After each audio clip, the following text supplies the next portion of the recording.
लाली गुलाली चीचत आयो हो तोरा घर के दुआरी पूछत आयो हो तोरा घर के दुआरी। नमस्कार दोस्तों, मैं सतीश जैन और आप सबको ये बताते हुए मुझे बहुत खुशी हो रही है कि 12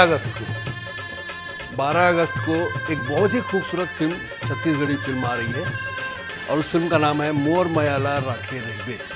और इस फिल्म के निर्माता है बॉबी खान, और बॉबी खान इस फिल्म के हीरो भी हैं। उनकी पहले भी आपने कई फिल्में देखी हैं, बहुत सुपरहिट फिल्में पहले बना चुके हैं। और इस फिल्म के जो डायरेक्टर हैं, मेरे बहुत ही फेवरेट डायरेक्टर हैं, जिनका नाम है राजेश नायक जी। राजेश नायक जी छत्तीसगढ़ी संस्कृति को बहुत अच्छे से समझते हैं, छत्तीसगढ़ी गीत और संगीत को बहुत अच्छे से समझते हैं। इनकी फिल्म के गाने बहुत खूबसूरत हैं। जितने भी गाने अभी तक यूट्यूब में रिलीज़ हुए हैं वो सारे गाने बहुत ही खूबसूरत हैं।